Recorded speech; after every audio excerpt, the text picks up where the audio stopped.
श्री राम दरबार में हनुमान जी महाराज श्री राम जी की सेवा में इतने तन्मय हो गए कि गुरु वशिष्ठ के आने का उन्हें ध्यान ही नहीं रहा। सभी ने उठकर उनका अभिवादन किया, पर हनुमान जी नहीं कर पाए। वशिष्ठ जी ने श्री राम जी से कहा, राम, गुरु का भरे दरबार में अभिवादन न करना अपमान है, इसके लिए क्या सजा होनी चाहिए? श्री राम जी ने कहा, गुरुवर आप ही बताइए। वशिष्ठ जी ने कहा, मृत्यु दंड। श्री राम जी ने कहा, स्वीकार है। तब श्री राम जी ने पूछा, गुरुदेव आप बताइए यह अपराध किसने किया है? वशिष्ठ जी ने कहा, मैं बताऊं पर राम, तुम्हारा यह प्रिय है, तुम अपने आप को सजा दोगे पर उसे नहीं दे पाओगे। श्री राम जी ने कहा, गुरुदेव राम के लिए सब समान है। वशिष्ठ जी बोले, नहीं राम, मुझे तुम पर संशय नहीं है, पर मुझे यह संशय है कि दंड पूरी तरह से पूरा हो पाएगा या नहीं। यदि तुम मुझे विश्वास दिलाते हो कि तुम उसे अपने अमोघ बाण से मृत्यु दंड दोगे तो मैं अपराधी का नाम और अपराध बताऊंगा।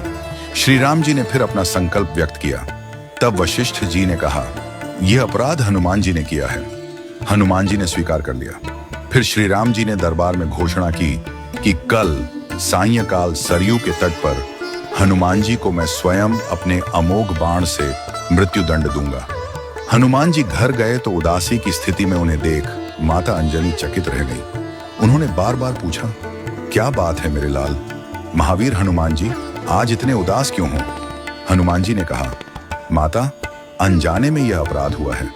आप जानती हैं कि संपूर्ण ब्रह्मांड में मुझे कोई नहीं मार सकता, लेकिन श्री राम के अमोघ बाण से कोई भी नहीं बच सकता। माता ने कहा, हनुमान, मैंने भगवान शंकर से राम नाम मंत्र प्राप्त किया था और तुम्हें जन्म के साथ ही यह नाम घुटी में पिलाया। तुम्हारी शक्ति का कारण राम नाम ही है, जिसके प्रभाव से तुमने बचपन में सूर्य को फल समझकर मुंह में ले लिया था। वह राम नाम ही तुम्हारी रक्षा करता है, चाहे राम स्वयं ही क्यों ना हो। राम नाम की शक्ति के सामने राम की शक्ति और उनके अमोघ बाण की शक्तियां महत्वहीन हो जाती हैं। जाओ हनुमान, तुम राम राम का उच्चारण करना आरंभ कर दो। माता के चरण छूकर हनुमान जी सरयू के तट पर राम राम राम रटते हुए पहुंचे। सायंकाल श्री राम जी अपने संपूर्ण दरबार के साथ सरयू तट पर आए। सभी को यह कौतूहल था कि क्या श्री राम हनुमान जी को सजा देंगे, लेकिन जब श्री राम ने बार बार अपने अमोघ बाण चलाए तो हनुमान जी पर उनका कोई असर नहीं हुआ। तब गुरु वशिष्ठ जी ने शंका जताई, राम, क्या तुम पूरी निष्ठा से बाण चला रहे हो? श्री राम जी ने कहा, हाँ गुरुदेव, मैं गुरु के प्रति अपराध की सजा देने के लिए अपने बाण चला रहा हूं। इसमें कोई चतुराई नहीं हो सकती। वशिष्ठ जी ने कहा, तुम्हारे बाण अपना काम क्यों नहीं कर रहे हैं? श्री राम जी ने उत्तर दिया, गुरुदेव, हनुमान राम राम की अनंत रट लगा रहे हैं। मेरे बाणों की शक्ति राम नाम के प्रभाव में कमजोर हो गई है, इसलिए वे असर नहीं कर रहे।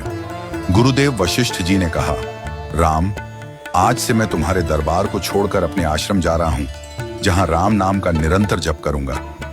जाते जाते वशिष्ठ जी ने घोषणा की, हे राम, मैं यह जानकर और मानकर घोषणा कर रहा हूं कि राम से राम का नाम बड़ा है। राम नाम महा अमोघ शक्ति का सागर है। जो कोई राम का नाम जपेगा, लिखेगा या मनन करेगा, उसकी लोक कामना पूर्ति होगी और वह मोक्ष का भागी होगा। मैंने सारे मंत्रों की शक्तियों को राम नाम के समक्ष नगण्य माना है। तभी से राम नाम को राम से बड़ा माना गया। वह पत्थर भी तैर जाते हैं जिन पर श्री राम का नाम लिखा होता है।